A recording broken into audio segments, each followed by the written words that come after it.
অর্থনৈতিক অঞ্চলের নামে রাষ্ট্রীয় অর্থ লুটের এক মহাযজ্ঞের আয়োজন করেছিল বিগত আওয়ামী সরকার।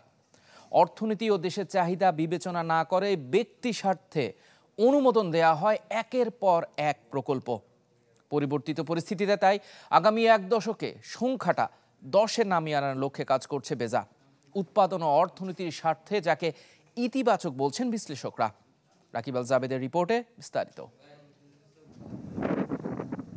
নারায়ণগঞ্জের ২৫০০-১০০০ একর আয়তনে গড়ে উঠছে এই অর্থনৈতিক অঞ্চল। এরই মধ্যে যেখানে বিনিয়োগের মাধ্যমে উৎপাদন শুরু করেছে তুরস্কের প্রতিষ্ঠান সিঙ্গার। যদিও গ্যাস বিদ্যুৎ সহ নানা সংযোগ ও অনুমোদনের অভাবে এখনও ফাঁকা পড়ে আছে বেশিরভাগ এলাকা। তবে অন্তর্বর্তী সরকার দায়িত্বের পর এই প্রকল্পের পূর্ণ বাস্তবায়নে নিয়েছে বেশ কিছু পদক্ষেপ। নুডলস খান নাই তো নুডলসই খান নাই। অর্থনৈতিক উন্নয়ন ও বিনিয়োগ টানতে ঢাকঢোল পিটিয়ে দেশে এরকম ১০০টি অর্থনৈতিক অঞ্চল স্থাপনের ঘোষণা দেয় বিগত আওয়ামী সরকার, যার ৬৮টি সরকারি উদ্যোগে। কিন্তু এক দশকের বেশি সময় পার হলেও বাস্তবায়নের সংখ্যা হাতে গোনা। তাই পরিবর্তিত বাস্তবতায় এই সংখ্যা কমিয়ে 10-এ নামিয়ে আনছে বেজা। ১০০টা ইকোনমিক জোন অফার করার মতো সরকারের আসলে ওই ধরনের ক্ষমতা আছে কিনা, ফোকাস ওয়েতে কাজ করতে হবে যাতে আমরা সার্ভিসটা প্রোভাইড করতে পারি।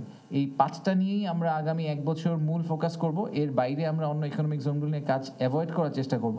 ১০০টার দরকার নেই, কয়েকটা নেন যেগুলোকে ভালোভাবে চালাই আমরা এগুলোকে বাস্তবায়ন করতে পারি, তারপরে আমরা আস্তে আস্তে এগুলোকে সম্প্রসারণ করতে পারবো। নতুন পরিকল্পনায় আগামী 2 বছরে পরিপূর্ণভাবে গড়ে তোলা হবে শ্রীহট্ট, মহেশখালী সহ 5টি অঞ্চল, যেগুলোতে 2026 সাল নাগাদ বিনিয়োগ আসবে $500 কোটি। এছাড়া 133টি কারখানা নির্মাণের মাধ্যমে কাজেরও সুযোগ হবে প্রায় 2.5 লাখ মানুষের। বিশেষজ্ঞরা মনে করছেন আগের বিলাসী পরিকল্পনা থেকে বের হয়ে বাস্তবায়নযোগ্য সময়োপযোগী উদ্যোগ নিয়েছে কর্তৃপক্ষ। যেগুলো কাজ এগিয়েছে এগুলোকে বেশি গুরুত্ব দেওয়া উচিত, আর যেটাতে বিনিয়োগকারীদের আগ্রহ আছে এই 2 ক্রাইটেরিয়ার ভিত্তিতে আপনার পরবর্তী পদক্ষেপগুলো নির্ধারণ করা উচিত। এদিকে মিরসরাইয়ের জাতীয় অর্থনৈতিক অঞ্চলের অগ্রগতি মোটামুটি ভালো হলেও ফাঁকা পড়ে আছে 30,000 একরের বেশিরভাগ জায়গা, যেখানে দ্রুত সৌরবিদ্যুৎ উৎপাদনের কথা ভাবছে বেজা।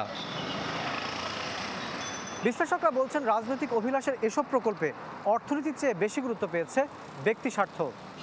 তাই পরিবর্তিত পরিস্থিতিতে ইতোমধ্যে অধিগ্রহণ করা জমি ফেলে না রেখে সেটিকে উৎপাদনমুখী কাজে লাগানোর চিন্তা ভাবনা করছে বাংলাদেশ অর্থনৈতিক অঞ্চল কর্তৃপক্ষ। রাকিব আল জাবেদ, চ্যানেল 24, ঢাকা।